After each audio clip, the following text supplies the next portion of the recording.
Un raccourci pour Thomas. Ce jour-là, le soleil brille au-dessus de la petite île de Chicalor.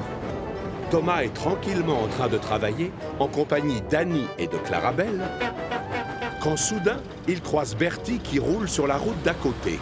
Salut les escargots! Oh, ignore-le, Thomas! Il adore se moquer de nous! Mais vous n'êtes pas des escargots! Vous filez aussi vite que le vent! Oh, ce n'est pas de nous qu'il parlait!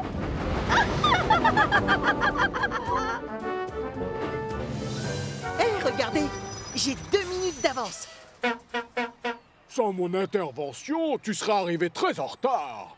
Là, tu es injuste. Avec moi, les voyageurs arrivent toujours à la gare à l'heure prévue. Oh, reconnais qu'en ce moment, tu te la coules douce. Ces derniers temps, j'arrive souvent au passage à niveau avant toi. Arrête de dire que je suis lent. On fait la course, je parie que je vais gagner.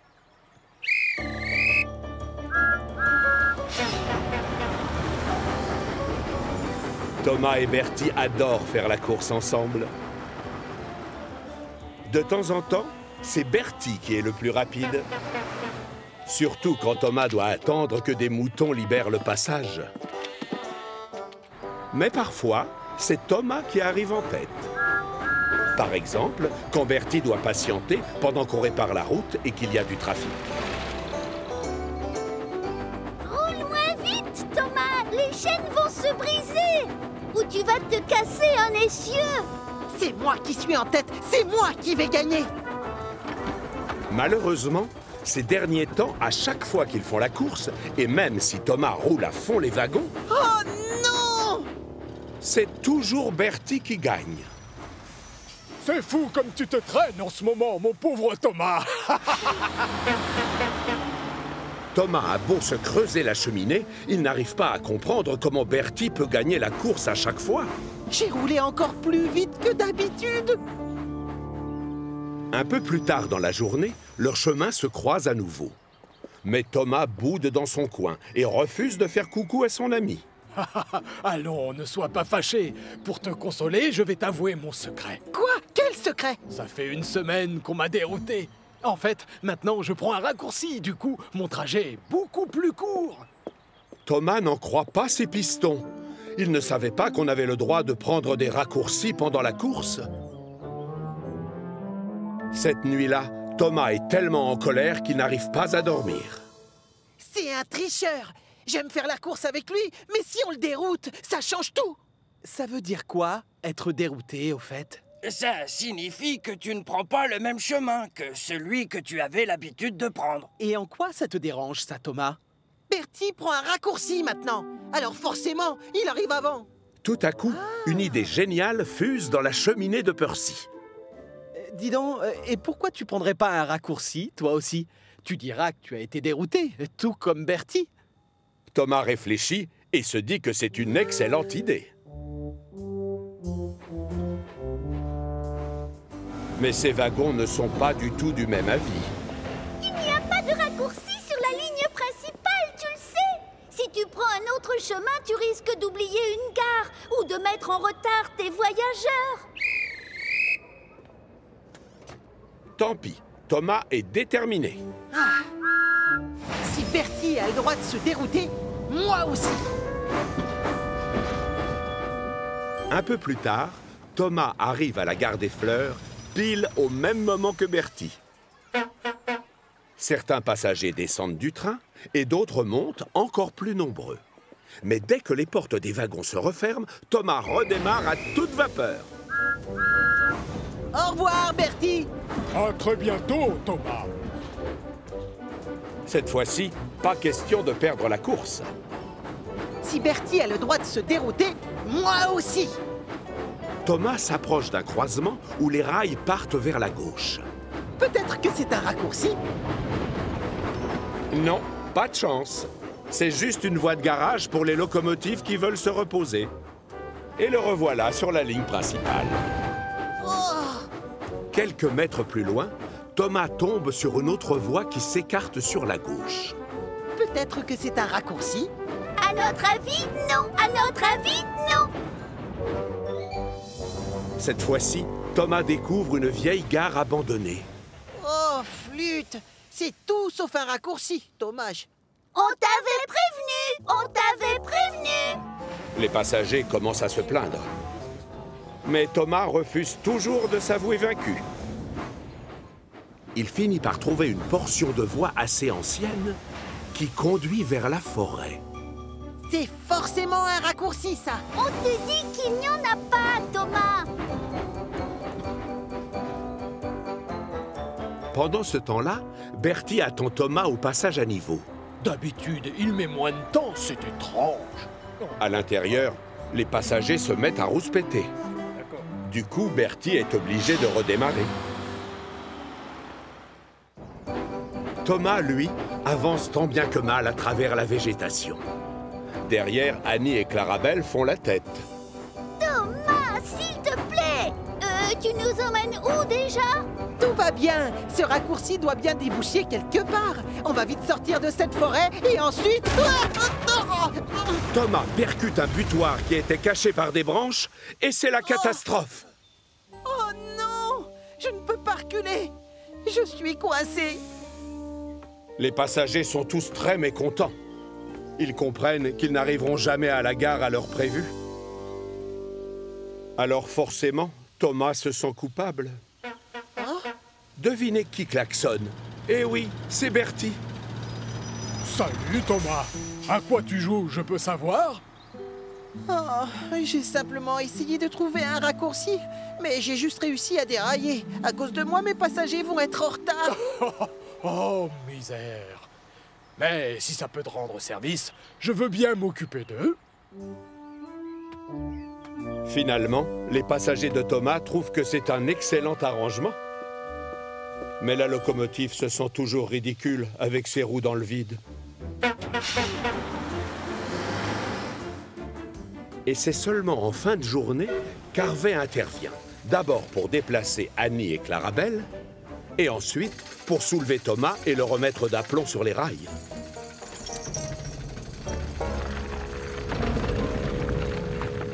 Bien évidemment, le gros contrôleur est très en colère. Tes passagers n'aiment pas arriver en retard et tu le sais très bien. Et à cause de toi, j'ai dû bouleverser tout mon planning. C'est regrettable et j'en suis désolée. En fait, je voulais trouver un raccourci. Mais promis, je ne quitterai plus la ligne principale dorénavant. Quelques jours plus tard, Thomas est de retour aux Quatre Vents.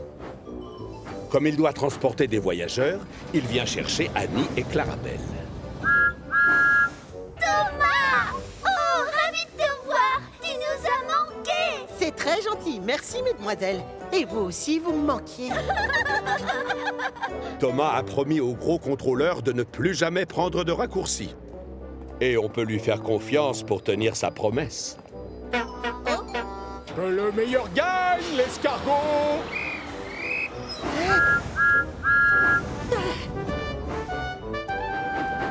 Mais pour autant, ça ne l'empêche pas de faire la course avec Bertie. Et parfois...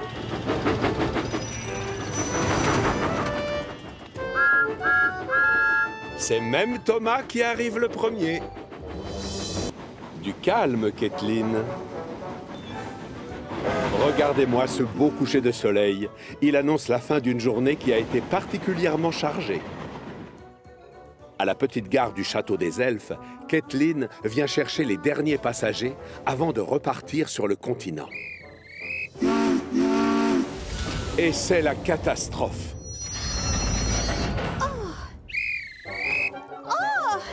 Qu'est-ce qui se passe? Apparemment, une des chaînes attachées à un wagon s'est brisée. Or, Kathleen a un gros défaut. Elle n'est pas patiente pour un sou. Mais elle est bien obligée d'attendre. Longtemps. Jusqu'à ce que la chaîne soit enfin réparée et qu'on l'autorise à partir. Mais à ce moment-là, ça fait belle lurette que la nuit est tombée.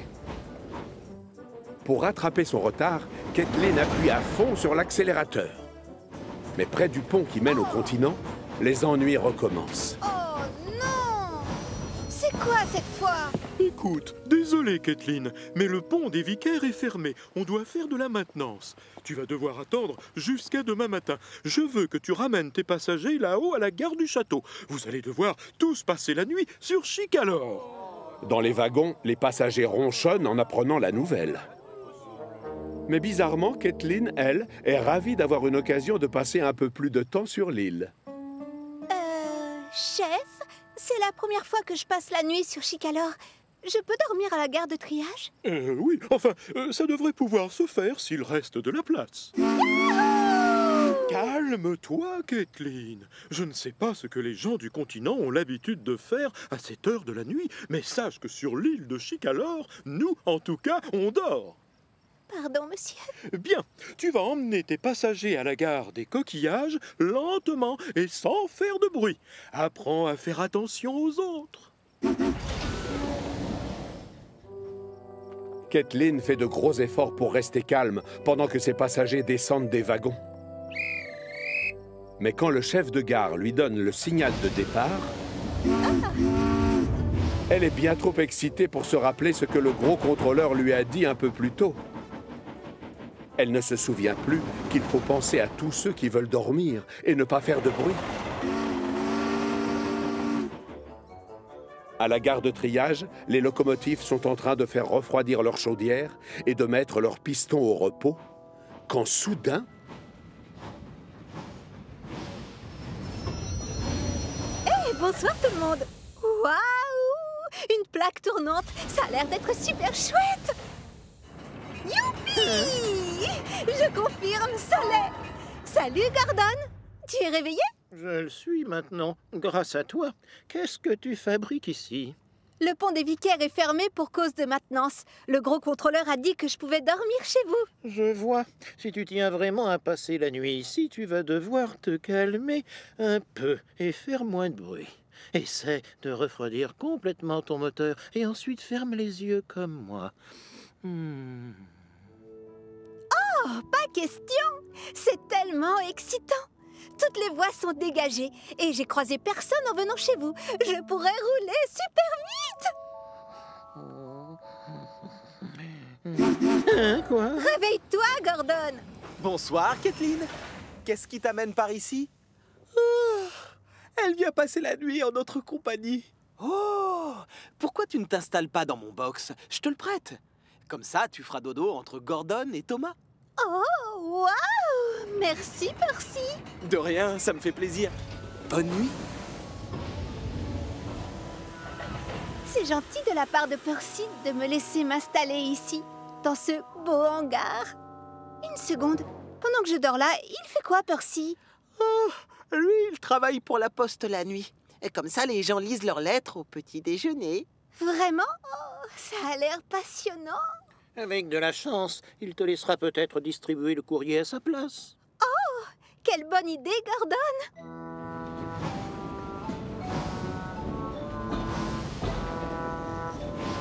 Hé, Percy, je peux m'occuper du courrier ce soir? S'il te plaît, dis oui. Percy n'est pas très chaud pour confier son précieux train à Kathleen, mais comme ça fera plaisir à ses amis qui veulent dormir, il accepte. Oh, prends-le, je te le prête. Chouette! Mais attention, à cette heure, les habitants de Chicalor sont tous endormis. Il faut que tu penses à eux et que tu fasses la tournée en silence. Aucun problème. Aucun problème, merci. Kathleen traverse ensuite l'île à fond les wagons avec le train de la poste, mais elle est tellement excitée qu'elle a totalement oublié les consignes de Percy.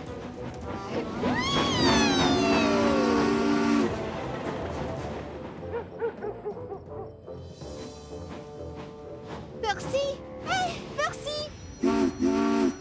Calme-toi un peu, Kathleen. Désolée, pardon.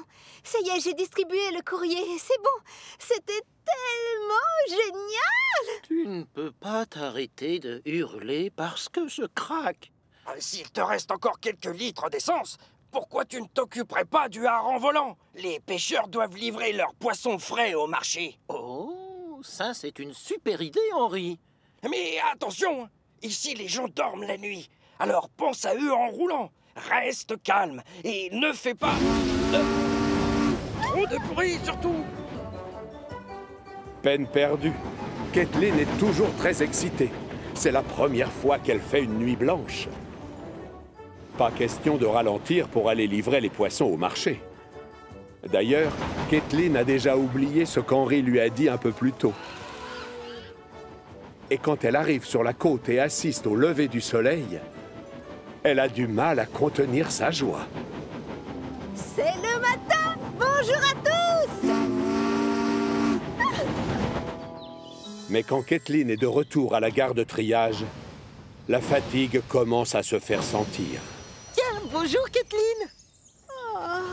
Bonjour Thomas et bonjour à tous les autres. Kathleen est enfin prête à se reposer quand soudain le gros contrôleur arrive. Et ça risque de barder. Percy, mais enfin, qu'est-ce qui t'a pris cette nuit? Tu as roulé aussi vite qu'une fusée et tu as joué avec ton sifflet. Et toi, Henri, je ne te félicite pas. Tu as fait peur aux animaux du zoo. Par votre faute, personne n'a réussi à fermer l'œil de toute la nuit. Mais monsieur, c'est pas moi qui suis allé livrer les poissons des pêcheurs. Et moi, je n'ai pas touché au sac de courrier. Mais alors, dites-moi, qui est-ce? En fait, c'est moi, chef. Toi, Kathleen? Mais je t'avais demandé de ne pas faire de bruit et aussi de faire attention aux autres. Oui, je sais. Mais j'ai oublié tellement j'étais excitée à l'idée de passer la nuit ici, sur Chicalor. J'avais juste envie de me rendre utile et d'aider les autres. Je suis désolée. Ah, je vois. Eh bien, tu apprendras que tu n'es pas la seule à avoir passé une nuit blanche. Le pont-levis a été réparé et tu as des passagers qui t'attendent. Alors, si tu tiens toujours à me prouver que tu es efficace... Merci beaucoup, chef. Et c'est donc tranquillement et en faisant le moins de bruit possible que Kathleen va chercher ses passagers. Le problème, c'est qu'elle est tellement fatiguée après avoir fait la course toute la nuit qu'elle s'endort en plein milieu du pont des Vicaires. Hé, réveille-toi, Kathleen! Quoi? Oui? Je suis là. Oui, j'avance. Kathleen se demande alors si elle n'aurait pas mieux fait la veille d'aller se coucher en même temps que les autres. La journée va être très longue. Le nouvel ami de Luc. La carrière de la Montagne Bleue est un endroit particulièrement bruyant dans lequel grouille tout un tas de machines. Et il ne faut pas avoir peur des explosions. Le soleil est en train de se coucher, mais les locomotives de Bellevue qui travaillent à la carrière sont loin d'avoir terminé. Allez, ça descend. Prochain arrêt, le fond de la carrière. On fait la course jusqu'au déchiqueteur. Celui qui arrive le premier passera avant l'autre pour prendre les cailloux. C'est d'accord.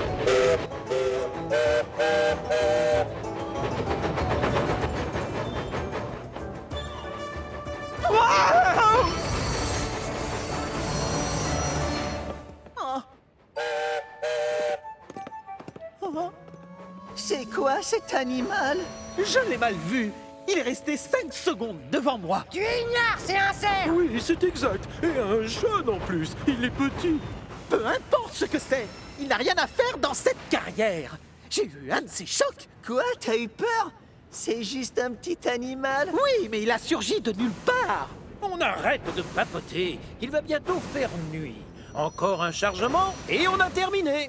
Oh. Ne t'en fais pas, Luc. On aura un programme bien chargé demain. Il va falloir aller livrer tout ce gravier au château des elfes. Alors, on a tous intérêt à se reposer. Barnabé a raison. Les petites locomotives de Bellevue suivent son conseil sans broncher et vont s'installer pour la nuit. L'ennui, c'est que Luc est bien trop excité pour aller dormir. Il voudrait déjà être au matin pour aller au château. Et alors que les autres sombrent dans un profond sommeil... Oh, le cerf.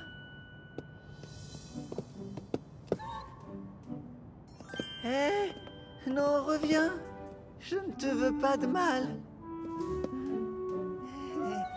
Salut, petit animal.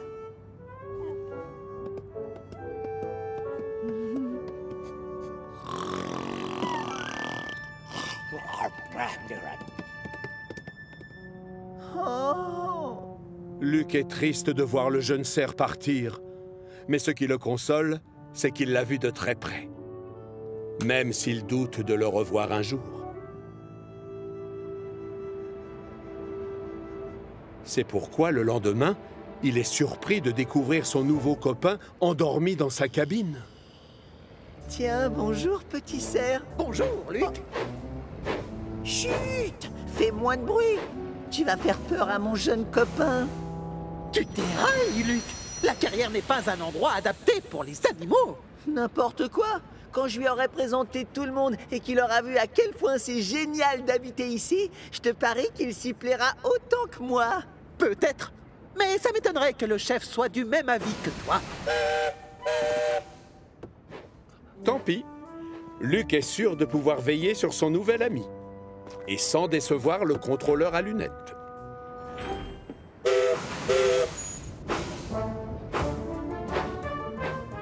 Il roule doucement pour ne pas effrayer le faon, mais c'est bruyant une carrière.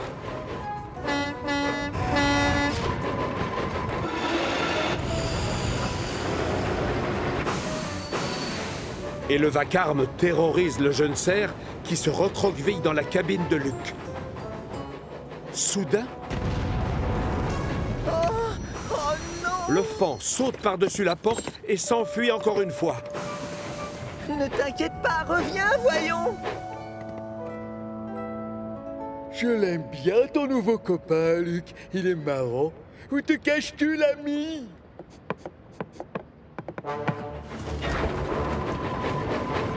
C'est parti, ça descend. Oh! Oh! Oh la ouf! Tu sais, je ne suis pas sûr que la carrière soit un endroit pour lui. À mon avis, c'est peut-être un peu trop bruyant. Tu as raison, Owen. Je ne vois qu'un moyen pour arranger ça. On va tous faire un effort et travailler sans faire de bruit. Oh, misère. Et oui, le jeune cerf est de retour dans la cabine de Luc. Et ça fait très plaisir à tous ceux qui travaillent dans la carrière. Ils ont tous compris que c'était le bruit le problème. Donc, chacun s'applique à rouler le plus silencieusement possible. À soulever des blocs de pierre sans trop grincer. Ou à reculer sans relâcher de la vapeur. Seulement, c'est trop beau pour durer. Peter Sam est tellement concentré sur sa chaudière pour éviter de faire du bruit qu'il ne regarde plus où il met les roues. Et c'est la catastrophe.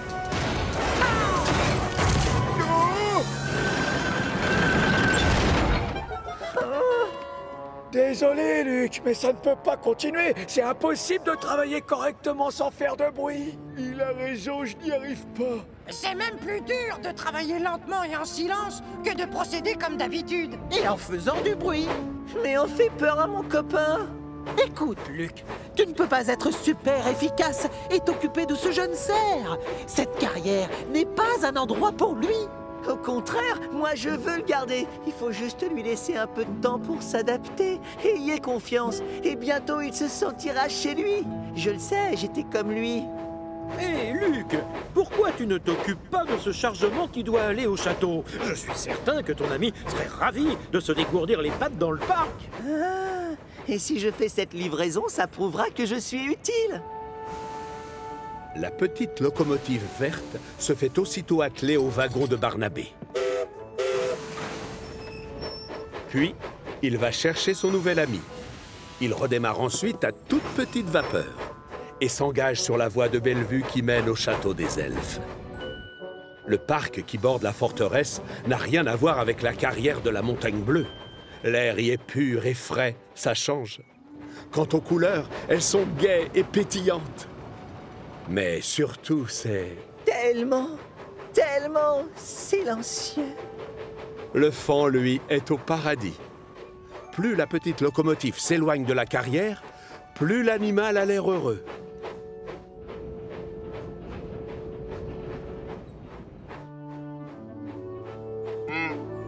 Oh, t'as vu, cerf? Cet animal te ressemble comme deux gouttes d'eau. Hé, reviens! Oh, j'ai compris.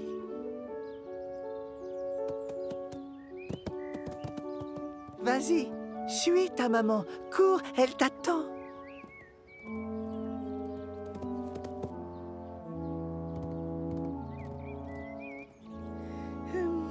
C'est difficile de dire au revoir à un ami, n'est-ce pas, Luc? Mais ça console de savoir qu'il sera plus heureux ici, avec sa famille.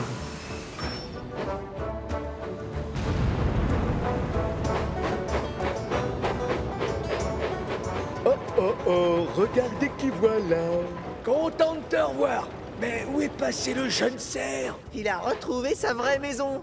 Dans le parc au château des elfes. Bien joué, Luc. Tu sais quoi? Fais les livraisons et tu le verras très souvent. Il y en a justement une de prévue demain. Alors, si j'étais toi, je me dépêcherais d'emporter des rochers au déchiqueteur. À vos ordres, mon général. Luc sait que son ami est très heureux, et c'est tout ce qui compte à ses yeux. Quant à lui, il n'échangerait pour rien au monde sa place au milieu de ses copains à la carrière de la Montagne Bleue. Faire le plus de bruit possible et être utile et efficace, c'est ça, sa recette du bonheur. L'Express du goûter des elfes. Parmi toutes les locomotives de Chicalor, Stéphane est sûrement l'une des plus anciennes. C'est lui qui livre tout ce qu'il faut pour le château. Et c'est lui aussi qui se charge de faire les visites. Il n'a qu'un seul défaut, il est très lent. Bouge tes wagons, l'escargot! Ce matin-là, alors que Spencer a déposé le duc et la duchesse au château pour une petite visite privée, il voit le comte et ses propriétaires s'approcher de Stéphane. Stéphane, je viens te confier une mission importante. Chaque semaine, je veux que tu ailles chercher des brioches à la boulangerie et de la crème fraîche à la laiterie. Nous allons servir un goûter l'après-midi dans la plus belle salle du château. Oh oui, monsieur, on l'appellera l'Express du goûter des elfes. Ah, les visiteurs du château vont les attendre longtemps, leurs brioches, si c'est Stéphane qui fait les livraisons. Sache, pauvre ignorant, que dans ma jeunesse, on m'appelait la fusée, parce que j'étais super rapide. Ah, si tu te mesurais un âne et une carriole, je veux bien. La vieille locomotive est très vexée. Toi, je vais te faire taire. Grâce à moi, l'Express du goûter des elfes sera le plus rapide de tout Chicalor. Stéphane passe donc à la boulangerie pour prendre les brioches. Puis à la laiterie pour la crème fraîche.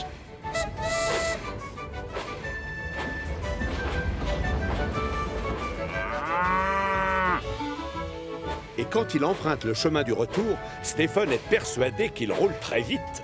Laissez passer, l'Express du goûter des elfes est attendu! Hélas, Gordon, qui se trouve juste derrière, n'est pas tout à fait du même avis. Tu te traînes, l'escargot. Tu vois bien que l'Express aimerait passer, alors avance! Pourtant, je suis déjà au maximum, là. Je n'ai pas le temps d'attendre, alors je prends les commandes. La patience, c'est une qualité qui manque à Gordon. La preuve. Gordon, qu'est-ce que tu fabriques? Oh, oh, oh, oh. Hey, doucement, je te rappelle que je suis plus tout jeune. Gordon fait celui qui n'a rien entendu et fait rouler Stéphane à fond les wagons. Mais quand ils arrivent au croisement avant le château, Gordon ralentit pour que Stéphane puisse changer de voie. Maintenant, tu sais ce que c'est qu'un express, collègue. Stéphane est encore plus vexé. Quand Spencer voit revenir la vieille locomotive avec beaucoup d'avance, il n'en croit pas ses yeux. Bien joué, Stéphane. Tu as fait très vite. Tu es vraiment fabuleux. Merci, l'Express. Ah, tu vois, Spencer, moi aussi, je suis un bolide. La fusée est de retour. Rayou! Ah! Les semaines suivantes, à chaque fois que Stéphane doit aller chercher des brioches et de la crème fraîche, il demande à un ami de le pousser. La première fois, c'est Thomas. La deuxième fois, c'est James qui se porte volontaire. Et la suivante, c'est au tour d'Emily.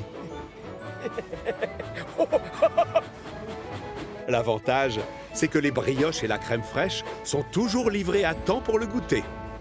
Du coup, la fusée a beaucoup de succès.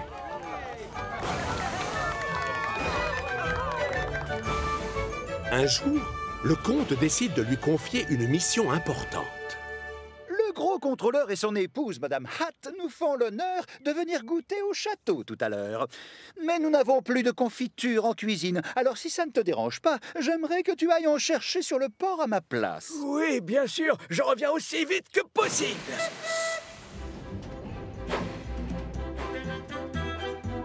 Stephen appuie à fond sur l'accélérateur. Et sur les quais, il se dépêche de s'atteler au wagon. Les tonneaux remplis de confiture ont déjà été chargés et il y en a pour tous les goûts, fraises, framboises et même abricots. Le souci, c'est que sur le chemin du retour, impossible de trouver une locomotive pour le pousser. Oh non! D'habitude, c'est ici que je croise Gordon. Ces derniers temps, c'est à cet endroit précis que je voyais Thomas. Je fais comment maintenant?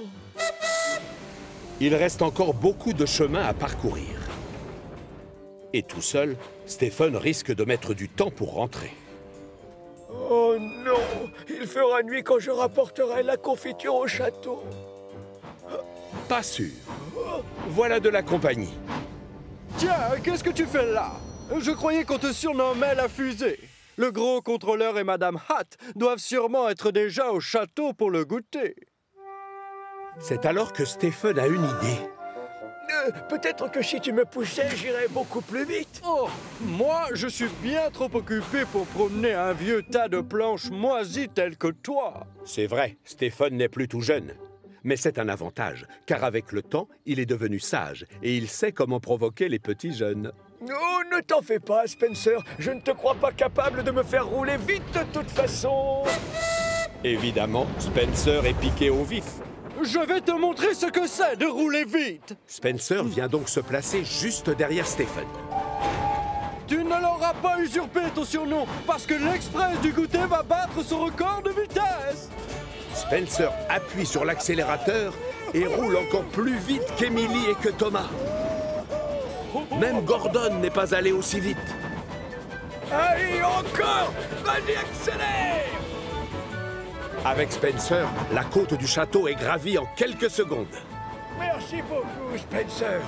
Mais dès que la locomotive argentée le lâche, Stephen s'aperçoit qu'il a un problème. Oh non, non! On va trop vite! Jules, freine! Jules, le conducteur, tire au maximum la manette de frein. Mais trop tard. Stephen va s'écraser contre le butoir. Le choc projette dans les airs le tonneau de confiture de fraises, celui de framboise et même celui d'abricot. Et devinez où ils vont atterrir?